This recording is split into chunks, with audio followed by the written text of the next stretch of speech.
안녕하세요. 또니 큰딸입니다. 반갑습니다. 지난번 제가 올린 특목고에 관한 영상을 많은 분들이 시청해 주셔서 정말 감사드립니다. 그 영상을 보시고 이메일로도 문의를 주시고 댓글로도 많은 글들을 남겨주셨어요. 그래서 그 영상만으로는 저희가 전달하고자 하는 내용이 좀 부족한 것 같아서 오늘은 특목고를 나온 저와 제 큰딸이 특목고에 대한 내용을 좀 더 구체적으로 대화 형식으로 더 나눠보도록 하겠습니다. 많은 시청 부탁드립니다. 저희 특목고 영상을 보시고 많은 분들이 댓글이랑 이메일로 문의를 많이 주셨는데 그 중에서 제일 많은 질문이 그러면 특목고는 무조건 가면 안 되냐? 무조건 단점만 있냐? 좋은 점은 없냐? 이런 것을 많이 물어봐 주셨는데요. 뚜니님, 특목고는 그러면 장점은 없을까요? 특목고의 장점이 아주 많습니다. 저희가 특목고의 장점이 없어서 특목고에 가지 말라고 한 게 아니고 모든 사람이 특목고에 가면 안 된다는 이야기가 아니에요. 그래서 그런 오해가 좀 있었던 것 같아요. 특목고에 맞는 학생들은 특목고에 가면은 자기의 능력을 훨씬 더 발휘를 할 수 있어요. 이 부분에 대해서 좀 오해가 풀렸으면 좋겠다는 생각이 먼저 들었고요. 첫째로 특목고의 장점은 일단 교육 시스템과 여건이 좋습니다. 그건 누구도 부정할 수 없는 사실이에요. 왜냐하면은 특목고는 일단은 성적이 좋고 모범생인 애들이 주로 모이게 돼 있어요. 그런데 일반고 같은 경우에는 공부를 잘하는 애, 못하는 애, 중간인 애 이런 층이 다양하기 때문에 선생님들이 어디에 맞춰야 되느냐, 공부의 수준을, 가르치는 수준을, 여기에서 애로사항이 있어요. 그래서 거기에 딱 맞는 친구들은 그 교육이 자기한테 맞지만 그게 맞지 않아요? 그러면 그 수준이 너무 높다 그러면은 힘들어하고, 너무 낮다 그러면 시시해지고, 이런 경향이 있습니다. 그런데 특목고는 일단 특징이 잘하는 애들 모아놨기 때문에 선생님들도 거기에 맞춰서 잘하는 애 위주로 양질의 교육을 시킬 수가 있고요. 그리고 특목고 자체가 목적이 있기 때문에 시설도 좋아요. 거기에 맞춰서 교육이 이루어지고, 그 다음에 좋은 선생님들이 많이 모여 있기 때문에, 그리고 선생님들이 잘하는 학생들을 가르치기 위해서 더 연구하고 공부를 하신 다음에 교육을 하는 경향이 강하거든요. 그래서 일단은 교육 여건이 좋다, 교육 시스템이 잘 갖춰져 있다, 이것은 최고의 장점이지요. 방금 뚜니님께서 특목고의 첫 번째 장점, 양질의 교육에 대해서 말씀을 해주셨는데 정말 맞는 얘기인 것 같아요. 그리고 제가 생각하는 특목고의 두 번째 장점은 너무나도 좋은 교육 프로그램이 있다는 거예요. 그래서 저 같은 경우에는 이제 외국어 관련 특목고에 다녔기 때문에 영어로만 진행되는 학술제라든지 토론 대회라든지 이런 것들이 많았고요. 그 다음에 해외 대학이랑 고등학교랑 연계를 해서 화상으로 이제 회의를 한다든지 어떤 프로그램을 진행한다든지 하는 그런 식의 활동이 많았어요. 그리고 또 해외 연수를 가서 대학을 탐방하고 그 나라의 문화를 알고 하는 그런 것들도 많았고 해서 이런 것들은 일반고에서는 쉽게 경험할 수 없는 좋은 프로그램의 일부라고 생각을 합니다. 또 전체적으로 많은 아이들이 이제 교육의 수준이 굉장히 높기 때문에 서로서로 성실하고 계획적으로 공부를 하려는 분위기가 전반적으로 조성이 잘 되어 있어요. 그래서 내가 공부를 해야겠다 그랬을 때 쟤 때문에 공부 못하겠다 이런 건 전혀 없다는 거죠. 그냥 서로서로 공부를 잘하려고 노력을 하고 경쟁을 하고 이런 거 있기 때문에 공부를 할 수 있는 분위기가 아주 잘 조성이 돼 있다 이렇게 말씀드릴 수 있습니다. 그리고 특목고의 장점으로 들 수 있는 게 인맥이에요. 특목고의 장점 중에서 어떻게 보면 가장 강력한 장점일 수도 있어요. 학교 다닐 때는 그걸 잘 모르지만 특목고에 나와서 학교를 졸업을 하고 자기 사회생활을 통해서 활동을 실제적으로 할 때, 그때 인맥이 굉장히 중요하거든요. 그런데 특목고를 나온 경우는 함께 공부한 친구들이 분야가 다 비슷비슷해요. 과학고는 과학 관련, 진로를 택하게 되고, 외고나 국제고 이런 쪽은 거기에 관련된 진로를 선택을 하게 돼요. 그래서 내가 졸업을 하고 열심히 자기 능력을 발휘를 하고 일을 열심히 할 때, 그때 고등학교에서 형성된 인맥이 내가 하는 일에 굉장히 도움을 줄 수 있다는 거, 이건 굉장한 장점으로 작용을 할 수 있습니다. 또 장점이 없을까요? 음, 제 생각에는 이거는 굉장히 솔직하게 말씀을 드리는 거긴 하지만 특목고의 장점은 뭐니 뭐니 해도 폼이 난다, 이거인 것 같습니다. 특목고는 그 특색을 살린 학교이기 때문에 교복이라든지 뭐 학교 전경이라든지 교실이라든지 이런 게 굉장히 좋아요. 아, 교복 입고 밖에 나가고 뭐 친척 집에 간다든지 할머니 집에 간다든지 이랬을 때 굉장히 폼이 나고, 또 누구한테 "너 어디 학교 다녀? 어디 학교 나왔어?" 이랬을 때 "어 나 거기 다녀." 이렇게 하면은 쪼금 어깨도 으쓱해지고 그런 것들이 있는 것 같습니다. 맞습니다. 두 번째로 생각을 해 봤을 때 이런 장점이 있는데도 왜 저희가 "특목고 정말 보내지 마라." 이렇게 영상을 찍게 되었는지 한번 이유를 말해 볼까요? 네. 다시 한번 말씀드리지만 여러분들이 오해가 없으셨으면 좋겠습니다. 모든 사람이 특목고에 가면 안 된다는 이야기가 아니에요. 특목고에 맞는 친구들이 가서 자기 능력을 발휘하고 국가 사회의 발전에 이바지하는 건 정말 좋은 거죠. 개인적으로도 좋고 우리 사회적으로도 좋은 일이에요. 또 그런 목적을 위해서 특목고가 만들어져 있기 때문에 그것은 권장할 만한 일이에요. 그렇지만 저희가 우려를 하는 것은 자기가 그런 성향에 맞지 않고 그걸 따라갈 만한 능력이 안 갖춰져 있는데 내 욕심 때문에 거기를 가서 힘들게 고등학교 3학년을 보낼 필요가 없다는 거죠. 만약에 똑같은 능력을 가지고 일반고에 가서 훨씬 더 자기 능력을 발휘를 하고 대학교도 더 좋은 대학교를 간다고 하면 그게 더 낫지 않을까요? 성향이라는 게 뭐냐면 특목고는 일단 공부 잘하는 애들만 다 모아놨어요. 아주 능력이 출중한 애들이죠.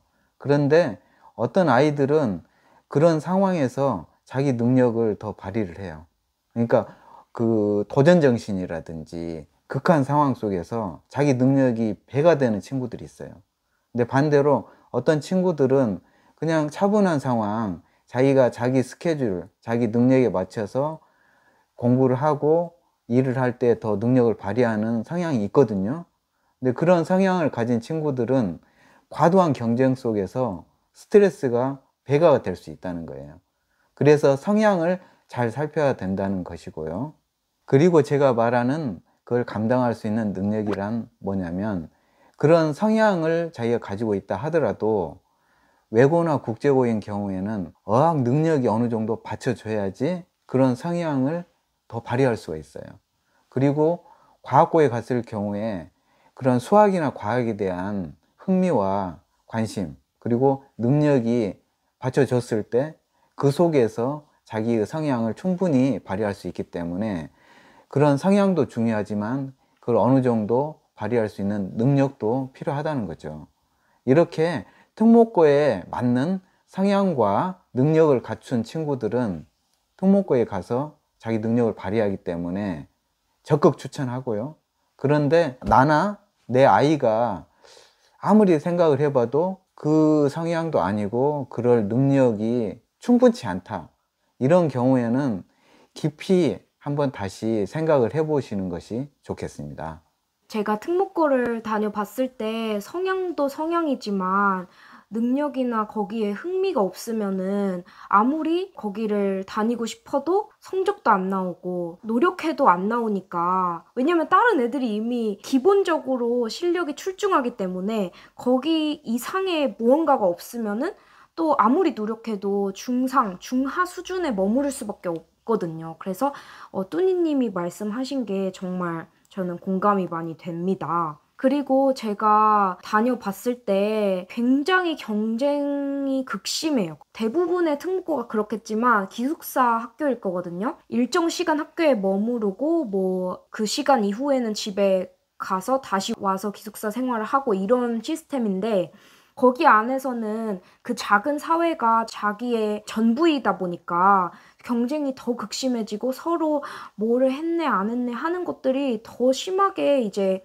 보이거든요. 그래서 저 같은 경우에는 아이들이 이제 대치동이나 이런 데에서 뭐 유명 강사의 유명 교재를 갖고 왔다 이런 게 소문이 돌면은 그게 하루아침에 없어지는 거예요. 뭐 도난 이런 것들이 경쟁 심리에 의해서 그런 사건들이 많이 일어났었고 또 전교 1등이나 공부 잘하는 아이의 필기 노트 이런 것들이 다 찢어진 상태로 그 아이의 자습실 책상 위에 턱하니 올려져 있다던가 경쟁 심리에서 비롯된 무시무시한 사건들도 많이 일어났었습니다. 아까 제가 첫 번째 특목고의 장점 중에서 교육을 위한 다양한 프로그램들이 있어요. 그게 특목고의 장점이에요. 그런데 이 장점이 어떤 학생들한테는 단점이 될 수도 있어요. 특목고에 가면 일반고처럼 어차피 1등급부터 2등급, 3등급 줄을 세웁니다. 그러면 중간 이하 친구들 같은 경우에는 수시로 대학교 가는데 일단 불리해지잖아요. 그리고 거기서 한번 그 성적이 나오면 그 성적을 또 역전하기가 쉽지가 않아요. 다들 잘하잖아요. 그러면 정시에 집중을 해야지 되는데 특목고의 장점인 다양한 교육 프로그램 이런 것들이 학기 중이나 심지어 방학 때까지 시간적으로나 심리적으로 굉장히 부담을 주거든요. 저는 과학고를 나왔는데 저는 방학 때 가까운 대학교에 연구소에 가서 거기서 실험을 하고 리포트로 만들어서 발표하는 그런 프로그램을 진행했거든요. 그걸 할 때는 재미있지만 그 시간은 또 수능과는 다르잖아요. 이런 것처럼 특목고의 장점인 여러 가지 프로그램들이 입시 준비만 하고 싶은 학생들에게는 장애물이 될 수도 있다는 거죠. 저도 뭐 최상위권의 성적을 갖고 있진 않았기 때문에 학기 중이나 뭐 방학 중에 성적을 좀 올리고자 노력을 하려고 했는데 학교에서 자꾸 영어 논문 써라, 영어 토론 준비해라, 뭐 영어 스피킹 대회 준비해라, 여러 가지 활동들이 굉장히 많았어요. 그래서 그런 것들을 무조건 해야 됐기 때문에 이 다른 것들을 준비할 시간도 부족해서 학기 중에 굉장히 많은 부담을 느꼈던 그런 경험이 있습니다. 이번에 서울대에서 입시 제도 개편을 했다는데 혹시 그 내용에 대해서 알고 계신가요? 네, 어떻게 보면은 쇼킹한 뉴스라고 볼 수가 있어요. 지금 고1에 해당되는데 고1부터는 서울대에서 정시 모집을 하는데 내신을 반영하겠다 이런 걸 발표를 했더라고요. 이게 무슨 소리냐면은 예전에는 특목고 학생들이 내신이 불리해도 수능을 잘 봐가지고 수능 100%로 정시 전형을 지원을 해서 갈 수 있었다면 이제는 서울대에서 정시 전형도 수능을 100%가 아니라 수능 일부 그리고 내신 일부를 파악을 해서 하겠다. 이런 식으로 개편을 한 것입니다. 서울대가 그러면 또 다른 대학도 줄서기를 하는 거 아닌가 싶네요. 네, 저희가 뭐 입시 전문가나 이런 것은 아니지만 서울대가 약간 교육의 핵심이라고 볼 수가 있잖아요. 그래서 서울대가 뭔가를 하면 다른 대학들이 이제 따라가서 하는 경향이 있는데 이는 서울대뿐만이 아니라 앞으로 다른 대학들도 참고를 할 수 있지 않을까 그렇게 저는 생각을 합니다. 그러면 특목고에 가서 대학 입시에 좀 유리하게 해보려고 했는데 이런 부분들도 충분히 고려를 해야지 나중에 후회하는 선택을 하지 않을 수 있겠습니다. 또 특목고는 많은 학생들이 일단 공부를 잘하고 그 수도 굉장히 적어서 내신 따는데 약간의 불리함을 갖고 있습니다. 근데 이러한 전형으로 많은 대학들이 이제 바꾼다고 하면 내신을 따기가 기본적으로 불리한 특목고생들이 정시 전형에서도 슬퍼지지 않을까. 약간 네, 그런 생각을 갖게 됐어요. 그렇죠. 또 댓글이나 이메일로 그 스트레스 어느 데나 다 받는 거 아닌가요? 스트레스 좀 있을 수 있는 거 아닌가요? 대체 스트레스가 어느 정도길래 계속 스트레스 받는다 이렇게 하시는 건가요? 이런 문의도 왔었습니다. 그래서 이거에 대해서 뚜니님 어떻게 생각하신가요? 저는 다른 사람 이야기보다 직접 제 이야기를 해드리는 게 더 설득력이 있을 것 같아요. 저는 자랑은 아니지만 저희가 입학할 때 저희 입학 인원이 60명이었는데 60명 중에 제가 11등이었어요. 그러니까 들어갈 때는 성적이 좋은 편이었죠. 일단 중학교 때 성실하게 공부를 했기 때문에 성적이 잘 나온 것 같아요. 그런데 제가 과학고에 가서 과학과 수학이 적성이 저는 안 맞더라고요. 저는 좀 인문계가 더 맞지 않았나 싶어요. 그러다 보니까 성적이 뚝뚝뚝뚝 떨어졌고, 그래서 1년 지나고 나서는 60명 중에서 50 몇 등. 그래서 뒤에서 뭐 거의 뒤쪽에서 있었거든요. 그만큼 성적이 떨어지는 만큼 스트레스가 굉장히 심했고, 지나놓고 보니까 그때 좀 우울증 치료를 했으면 더 삶이 편안하지 않았을까 이런 생각이 들 정도로 힘들었어요. 거의 학교 생활은 수업 시간 빼고는 잠만 잤던 것 같고, 지나놓고 보니까 그때 이제 친구들과 선생님들한테는 좀 미안한 이야기지만 진짜 제 인생에서 지워버리고 싶은 그 3년의 기간이에요. 이제 그만큼 적성과 성향이 맞지 않으면 특목고에 가서 쉽지 않다는 거죠. 우리 딸도 아마 나 못지않게 스트레스를 많이 받은 것 같은데 한번 이야기 좀 해주세요. 네, 저도 학교 다닐 때 뚜니님처럼 좀 우울감이 되게 높고 또 아무리 노력해도 제자리 걸음이고 다른 친구들은 다 잘하는데 나만 이렇게 못하나 이런 생각에 열등감도 많았고요.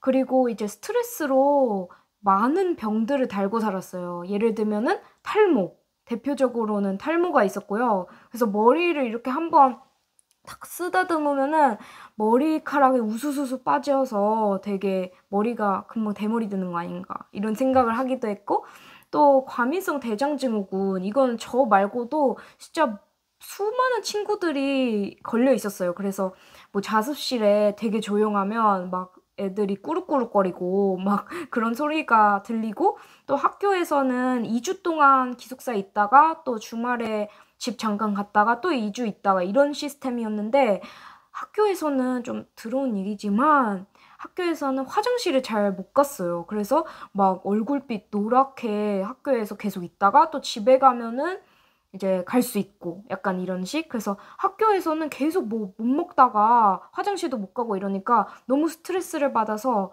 뭐 먹을 수가 없으니까 그냥 못 먹다가 집에 가서 막 라면 두세 개씩 먹어서 폭식하고 이래서 살도 찌고 그래서 대표적으로 탈모, 과민성 대장증후군, 뭐 폭식 스트레스를 굉장히 많이 받았습니다. 또 경쟁으로 인해서 여러 가지 도난 사건들이라든지 협박이라든지 이런 것들이 많이 학교에서 일어나다 보니까 그것 때문에 조금 불안한 심리 이런 것도 많았던 것 같아요. 힘들었네요. 지금도 과민성 대장 증후군 있나요? 졸업하고 나서는 완전히 싹 고쳐졌어요. 학교를 그만두니까 바로 치료가 됐네요. 우리 시청자님들이 또 질문하시는 게 그렇게 힘들면 그만두고 나오지 왜 그렇게 다니냐. 그런데 우리 딸은 왜 계속 끝까지 다녔지? 저는 부모님이 그렇게 강요하시는 스타일이 아니어가지고 제가 힘들다고 말씀을 드릴 때마다 아 그냥 학교 다니다가 너무 힘들면은 때려치워라. 그리고 학교 슬리퍼 신은 채로 그냥 교문 밖으로 나와라. 약간 이런 식으로도 많이 말씀을 해주셨는데 제가 끝까지 다니고 졸업까지 했어요. 그 이유가 뭐냐면은 제가 중학교 다닐 때는 저는 특목고 가야 되는 애다. 이런 식으로 이미지가 있었고 또 중학교 3학년 때 수업을 듣고 있는데 입시 담당 선생님 한 분이 교실 문을 열고 귓속말로 나와보라고 결과 나왔다고 그렇게 하라고 하셔서 이제 내려갔다가 합격을 딱 보고 반으로 딱 올라갔는데 교실 문을 열자마자 30 몇 명이 막 박수를 치면서 저를 축하해주고 막 선생님이 너 정말 대단하다. 애들도 너 정말 대단하다. 막 이렇게 하는 그 감격스러운 순간 그런 것들이 있었고 또 제가 특목고 합격했다고 하니까 교장 선생님부터 시작해서 뭐 다른 선생님들까지 다 대우도 달라지고 또 애들이 저한테 졸업 때 롤링페이퍼 이런 것을 돌렸는데 자기 롤링페이퍼에다가 다 사인을 한 장씩 해달라고 하는 거예요. 나중에 되게 큰 인물이 될 것 같다면서. 그래서 약간 그런 기억들 때문에 아, 내가 여기에서 축하받으면서 갔는데 아, 이렇게 그냥 나오면은 내가 뭐가 되나. 또 저도 내심 그런 특목고에 다니면서 자랑하고 이런 것들이 있었나 봐요. 그래서 그런 것들을 좀 포기하지 못해서 나오지 못한 것이라고 저는 생각을 합니다. 저 같은 경우는 워낙 성적도 떨어지고 우울증 상태고 그래서 제가 적극적으로 뭘 찾아볼 수 있는 상황이 아니었고, 학교 선생님이 너는 여기에 잘 안 맞아서 일반고에 전학 가면은 너 능력을 더 발휘할 수 있을 것 같다. 그럼 전학을 한번 생각을 해봐라. 그러시더라고요. 근데 그 당시에 지금 돌이켜 보면은 워낙 자존감이 떨어져 있는 상태여 가지고 일반고에 가서 새롭게 출발한다는 거에 대한 자신감이 워낙 떨어져 있었어요. 그래서 용기를 낼 수가 없었죠. 그래서 있다 보니까 저도 그냥 지내다가 졸업을 하게 되었죠. 특목고를 다니다 보면은 아, 내가 중학교 때처럼 그렇게 총망받는 아이가 아니구나. 난 그저 아무것도 아니구나. 이렇게 자존감이 조금 떨어지는 것 때문에 아, 내가 나가서도 잘할 수 있을까? 이런 생각으로 못 나가는 경우도 많은 것 같아요. 근데 제가 보니까 1학년 1학기 때 딱 그거를 느끼고 바로 전학을 갔던 아이들이 있어요. 혹시 뚜니님도 그런 경우 보셨나요? 저희도 몇 명 있었죠. 저는 그래서 그거를 이제 선생님들이 말씀을 하실 때, 아, 쟤는 특목고 못 견뎌서 그냥 갔나 봐. 이런 식으로 말씀을 하셨는데, 소식을 들으니까 그 지역 일반고에 이제 가서 전교 1등을 도맡아서 한다는 소리를 들었어요, 저는. 이렇게 전교 1등을 도맡아 하면서 최종적으로는 스카이 중 하나를 진학했다고 하는 그런 소식을 들었거든요. 그래서 그런 경우도 있었습니다. 여러분, 저희가 이렇게 오늘 뚜니님과 제가 특목고에 대해서 여러 가지 이야기를 나눠봤습니다. 장점, 단점, 그리고 저희가 직접 생활하면서 느낀 것들, 모든 것을 이렇게 말씀을 드렸는데요. 어떠셨나요? 오늘 영상과 지난번 제가 올려드린 영상을 여러 번 보시고 최선의 선택을 하시기를 바랍니다. 오, 저 이거 해보고 싶었어요. 자, 오늘 영상이 마음에 드셨다면 구독, 좋아요, 알람, 공유 부탁드립니다. 감사합니다. 감사합니다.